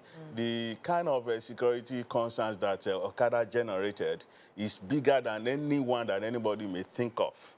That it may happen because some people have been asked not to operate Okada business. I assure you that the security agencies are on top of the matter. I assure you that from various levels, right from intelligence gathering by our neighborhood watch people, right from community development associations, the police, and other services, they are ready to see that all of the noise about this is going to cause security problems, they don't become a reality. And I assure you it's not going to. So I noticed on Sunday, I was going back home around 10, 11 p.m., and I saw Okada, like a group of, I counted about almost 20 of them, carrying passengers with like a sack bag. And it was as if they were leaving Lagos. My thought was, maybe in preparation for the June 1st implementation. Has any reports gotten to your office about the exodus, a movement of Okada people out of Lagos? And is that something you're looking to see more of happen as opposed to impounding and crushing the bikes? So many of such reports we've got in our office and at police stations. I spoke with the Commissioner of Police yesterday, and he assured me that his people saw some of these guys leaving because they have seen that if Lagos says we don't want Okada because of security and safety concerns, there is no point in posting that kind of business on us. And people have seen that Okada, in terms of safety, you cannot guarantee it at all. And the government has seen the bigger picture. It's even beyond safety, beyond so many things that people may consider to be favorable to them in mounting Okada. Government has seen the bigger picture that the kind of insecurity we have in some parts of Nigeria, we don't want it in Lagos. Apart from that, in the first quarter of this year, we had 1,712 accidents. Of the 1,712, Okada constituted 767 or 45%. And if you look at that, motor vehicles 42%, then tricycles about 96 accidents, which is just 6%. And then the worst part of it is that the people who are victims of this, they are young people between the ages of 30 and 39, 54% of them. So there is no way we can say that the blood of our young people who are leaders of today, leaders of tomorrow, being spilled on the road, and then we keep quiet. So the security concern is so big that there are not even things that you come on television and begin to talk about. So it is high time we all joined hands and ensure that the ban stays and stays permanently. Okay, sir. This is not the first time Lagos State will be banning, Okada activities in some parts of Lagos. However, the problem we see is after a while, we don't see a lot of enforcement, there's no implementation, and they start sliding back in. What is going to make this ban different from the other ones we've had so far? But if you talk about the ban being slacked, there's a kind of history to it. Say, for example, when Mr. Bayede Sanwo-Olu, the governor, first made this pronouncement on February 1, 2020, you can go back, have a flashback. You will see that it was well implemented, it was well enforced, and these guys out of their own volition were leaving Lagos, and everybody was happy. But all of a sudden, nobody ever planned that we were going to have COVID-19. It came upon us, a calamity that affected the whole world. We are still just recovering from it. And then because of that, everybody was fighting for his or her life, and then the enforcement became weakened. And people thought it was going to continue like that. So massively, they moved Okada into Lagos. But now, we have seen the danger that this mode of transportation constitutes, and we are saying this one, COVID is out of the way. Now we have all the means of enforcement to ensure that this ban stays, and I assure you it's going to stay. Yesterday, day before yesterday, I think yesterday, the police led other services, the Navy, the Army, and the Air Force, on a kind of show of, they call it a show of force, but I call it a road show, to show Lagosians that they are indeed ready to enforce this ban. Because they themselves, they have seen it, that it's a very big thing, and that Lagos should just not be dozing when you have a kind of fire on your roof. Right. So they are going to ensure that the ban stays permanently. Yeah, we read in the papers today that you had recruited 640 extra people to enforce this ban. And last week it was in the papers that they were burning some bikes that were flouting the law. How are we going to ensure that these security agencies do the right thing? If they're going to destroy the bikes, let us see that they are destroying the bikes. If they're going to sell the bikes to individuals, let us know that it's not that the security agencies are chopping and then they are eating their legs. You know, when you want genuine, let's say, you know, how the Yoruba people say it. How are we going to make sure they don't do that? And then I was going to ask again, what are you going to do? Because they're going to go to the places that they're not banned, and they're going to crowd the place. How are you going to ensure that it's a regulated, this thing that you need to regulate Okadas, whether they are on the main streets or in the unbanned areas? I'd like to add to Ike's, because that first question is very critical. Like, what does implementation look like? Like, so you have 600 men, as Ike had said. What are they going to do exactly? Is that arresting people? Are they confiscating? What exactly would implementation look like?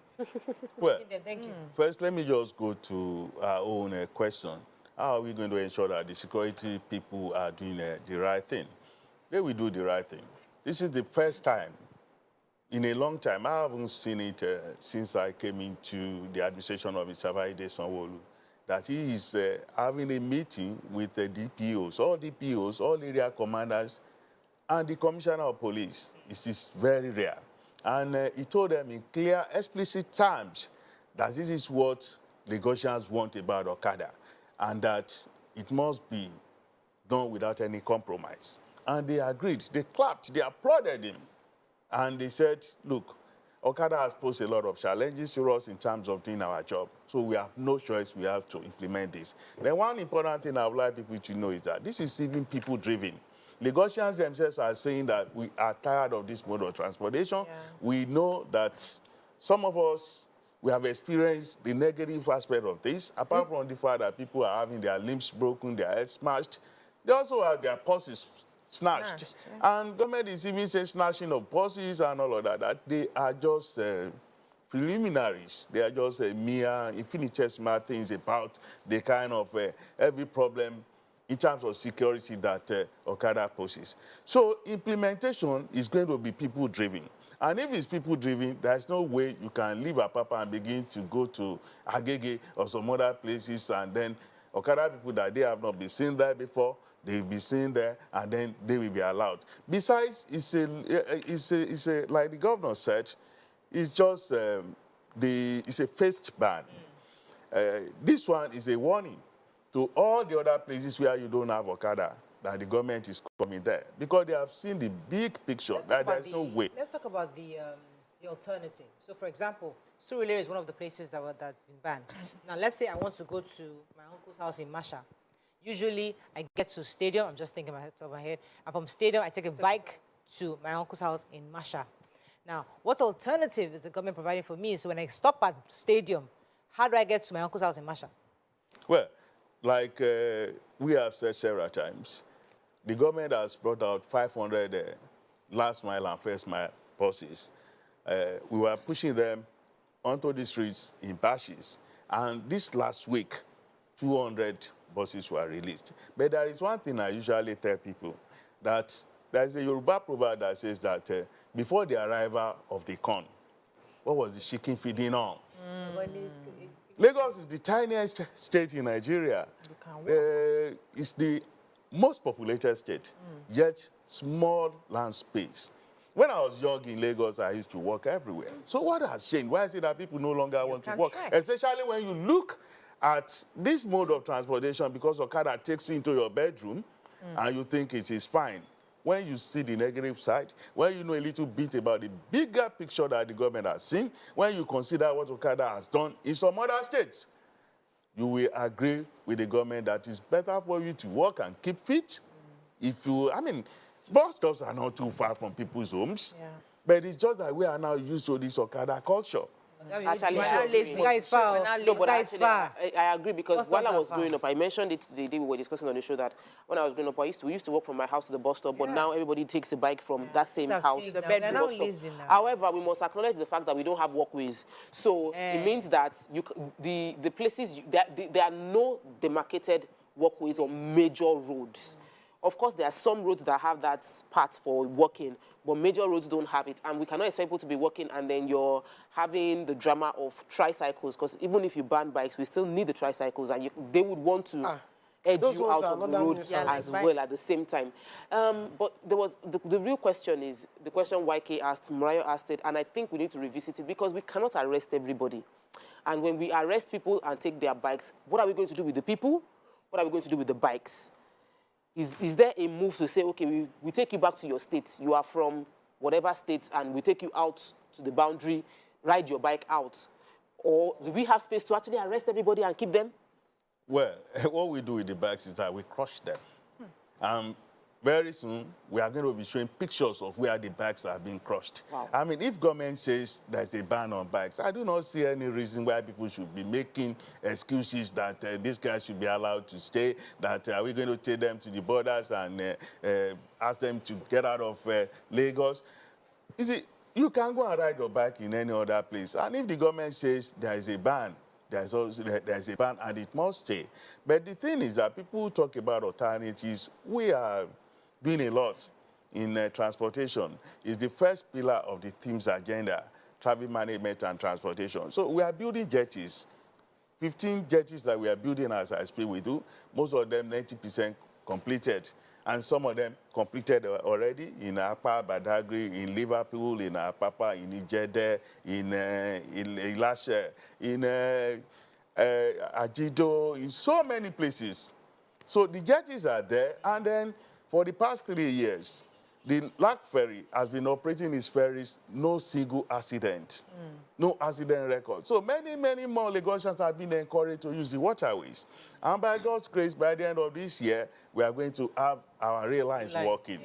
By the first quarter of next year, rail lines will be, commercial services will begin on those rail lines, the blue line and the red line. And then after that, we pick on the other lines too, that will be coming, about 8 of them, I think. So Lagos is going to have it nice in terms of transportation. Okay. Let me take this call from Benga. Benga from Oyo, are you there? Hello, Benga. Yeah, I'm with you. Good morning, you're live. Go ahead, please. Thank you very much. The next is speaking today, and this Lagos State government made this policy that sent a kind of note of caution to other neighboring states. I'm calling you from Oyo State, and we know that the ban of Okada in Lagos State means the exodus of these Okada riders to neighboring states like Oyo State and Ogun State. And we've come to realize that as much as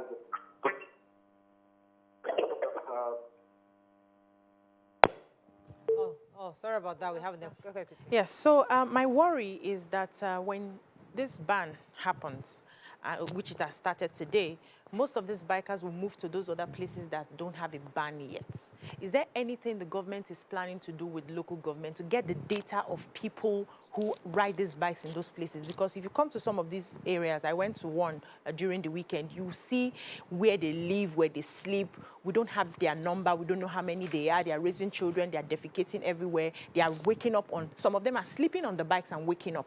Is there any plan to at least get their number, get their names, get their, register them so that you can get a hold of them if anything happens, pending when you bring a ban to those places? Because I'm worried for those people living in those areas. That's the thing. That's the question I was asking. Because there are they are going to move into those hinterlands, yes. Banned. You will recall And my area is about, one of those areas. 2 years ago, when the government first pronounced this ban, we tried, before that, we tried to say we wanted to regulate these guys. Then we asked them to come and obtain last track card, that if you stay in Lagos for about 3 months, let us know where you stay, let us know who you are, let us be able to cater for you. But these guys didn't show up. Even some of these bikes that we are talking about, go and look at them closely. They are not registered. We are talking about a group of lawless people, a group of people who want to turn Lagos into a jungle, and people from whom we have to take back our state. And that is what we are doing. If they go to some other parts of the state, I tell you, I assure you, they will meet the law there. They will meet the law there. From the grassroots, this enforcement is going to be very serious. The people of Lekki, a couple of days ago, they had a press conference to say that they themselves, they are backing the government and they are forming their own group to enforce the ban, that no Okada must be visible in Lekki, no Okada must be seen, that they are going to annihilate them. So I feel that because it's a people-driven thing, many things may be going on in your neighborhood and you won't know. I assure you, because the local governments are involved in this, the community development associations are involved, everybody is involved, that we must take back our communities from the tyranny of Okada. Okay. Honestly, I think a lot of Nigerians and a lot of Lagosians agree with this ban on Okadas, because we know what a menace they've become. But one of the policies that we discussed was that they were going to be arresting the passengers as well. And I know when we were discussing it, I mentioned the fact that we should do a preventive move where there are signage on the major roads where it's like a junction. When you turn into this place, you are entering no zone, but on this side, you're safe. It should be there in the same way we put that no U-turn, so you can see that you mustn't pass these boundaries. How would the implementation affect passengers who find themselves being unaware of the law and where the boundaries of what is acceptable and where not is acceptable is? Lagosians are very sophisticated people. They are people who know the law. In fact, there are people who are not lawyers who will tell you, will proving to you that they are more legalistic than you. You see, the signs are there with an Okada and then a cross. So people see that it's like people who drive against the traffic. At times they say the law enforcement agencies that they deceive them in going there, and then at the end of the lane, you see that it's a one-way. The signs are there, they're all over the place. And the law is very clear. The Lagos Traffic Law of 2012, reworked in 2018, it says that Okada, Keke Marua, and all of these kind of mode of transportation must not be found on major highways, on major roads, and on bridges in any part of Lagos. So the ban that we're even talking about is all over Lagos. Bridges and flyovers. Bridges, flyovers, pedestrian bridges, major highways, major roads, they must not be visible, they must not be found, they must not be heard on all these roads. So it's not a question of people not knowing where Okada should operate and where should not operate.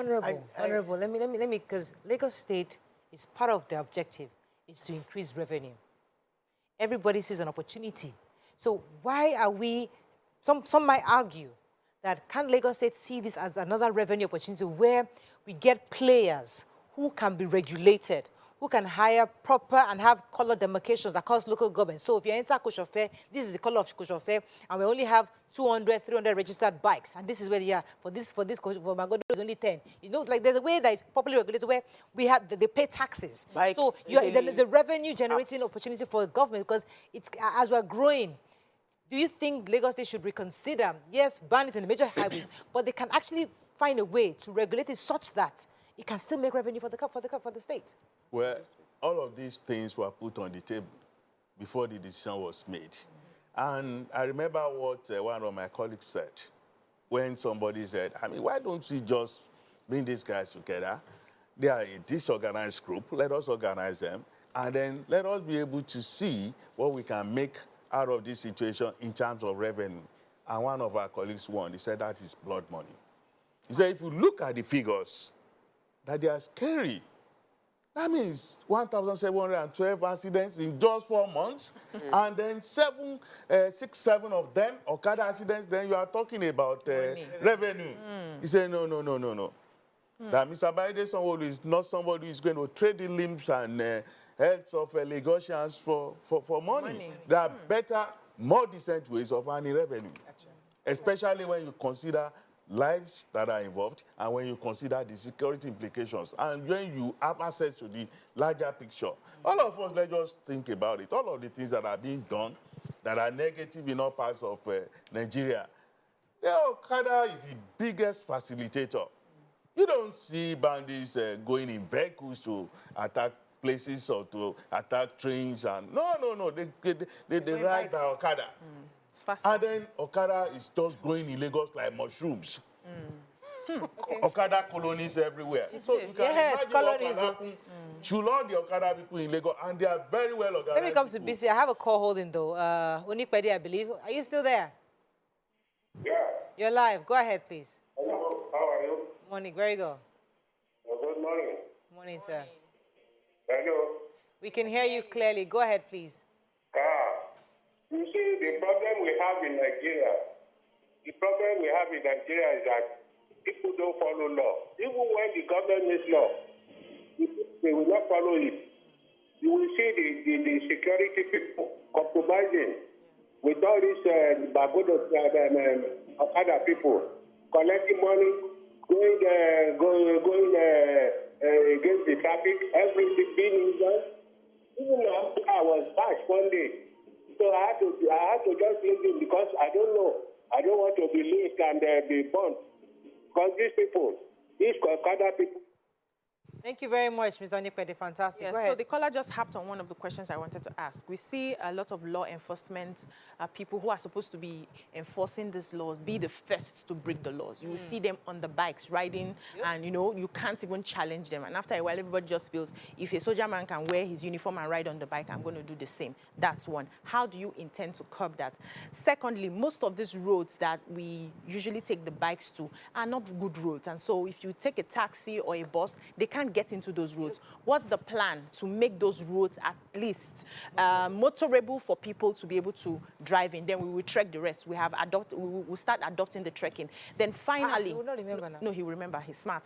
Finally, sir, we see a lot of trucks coming in from other states, and we see those bike riders with their bikes laying with animals. So you see a truck that's supposed to be bringing cows, and we have a lot of human beings amidst the cows that come in. That's why we have a lot of influx of people who ride these bikes. What is the state doing, especially at the borders, to ensure that these people no longer come in? Well, let me start from the last question. There is no law in Nigeria that says that you stop people coming into your state. Okay. The Constitution allows Nigerians to live in any part of the country that they want to. But all you need to do, and all we are saying in Lagos, is that you have to be law-abiding. So if Lagos is saying that there's a ban of motorcycles, people will know that they cannot bring it in. So anybody brings in motorcycles into Lagos, especially where we are pronounced a ban now, the person is liable to face the law. And the law will take its course. Then number two, that what are we going to be doing about roads that are bad, where people are supposed... Those are the roads that, the inner roads that we are talking about, that the first mile and the last buses are expected to cater for. As I speak with you now, if you go online, you'll find Lagos Public Works Corporation working on roads. There are about 9,604 roads in Lagos. Of this number, Lagos Public Works has fixed a lot, and they are still fixing day and night. They are the only corporation that works at night. So the roads, we continue to fix them.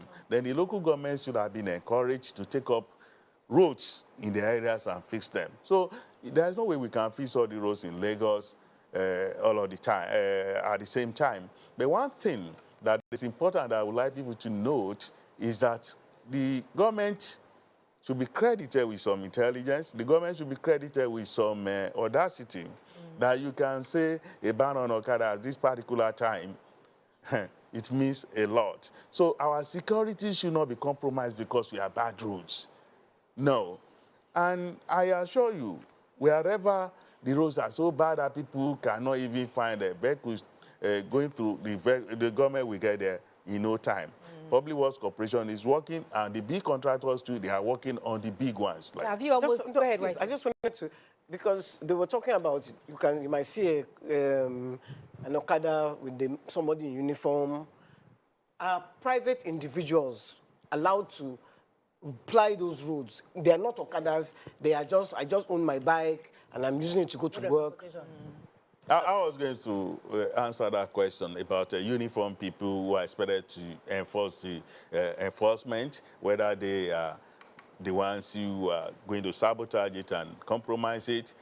Like I said, this is the first time that Mr. Governor is meeting with all DPOs, with all area commanders, and with the Commissioner of Police under the same roof. And all of them, they pledge to work together to ensure that this is well enforced. And for the not for the first time, I was privileged last week to be at the Security Council meeting where all services were represented, the Navy, the Army, and the Air Force, Civil Defense, even immigration was there. So these people pledged to work together to ensure that this Okada ban is enforced to the letter without any compromise.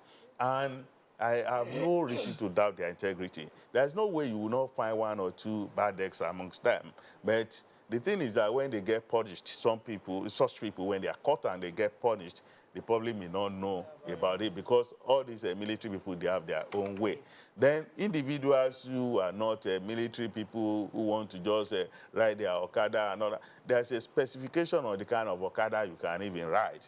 Because you know our people, once you just give any small room, they give them an inch, they just take a mile. They exploit it and begin to turn it into a licentious attitude. You now see all Okada riders saying, we are individuals, so we are riding on our own, and then they begin to operate maybe at night. Yeah. You know. Okay. All right, I have to take Olu from Ibejuleki. Are you there, Olu? I'm here. You're live. Go ahead, please. Yeah, I want to say that our man that's there talking, I want to decipher so many of the things he said. He just was giving sweeping answers.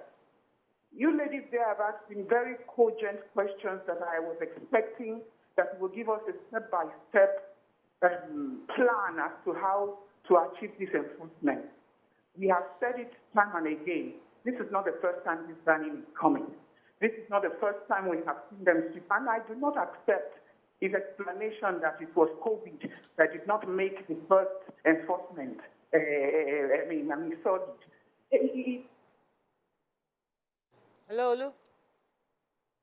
Oh, hello. Oh, wow. I'm so sorry. That lost that call. So I think she was just saying that I guess she's just the average Nigerian saying, we hope this time around that it's going to be truly enforced. And I'm happy that you said that all the various security apparatus have been engaged. And they've all pledged to ensure that this enforcement pulls through. But you see, I mean, let me ask you a question, sir. Have you ever tried to miss a flight and you needed a bike? I just know that only a bike that can get you to the international airport. You know, like people have almost missed the flight. Like when you almost miss a flight. So sometimes when you as much as I know that Okada is dangerous, but it has come through for some people. And that's why it's so difficult to really divorce yourself from Okada. And I like the point you made, that blood money is not right. No matter how nice we like the Okada, we must remember that it's killing people. Yes. So I like that fact, but it's just so difficult to take a bike. Learn to track. Let me just answer your question with a very simple question too. Have you ever experienced somebody who is supposed to travel tonight and then gets his or her bag snatched and the passport inside the bag and Okada is used as a getaway vehicle? Yeah, that's terrible.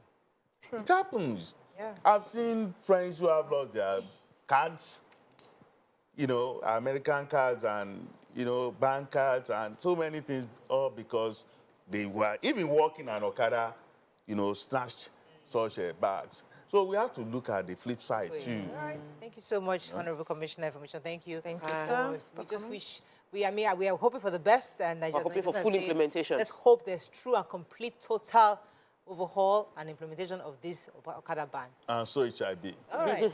That is all we can take on the show today. Have a great day. We'll see you tomorrow. Bye for now.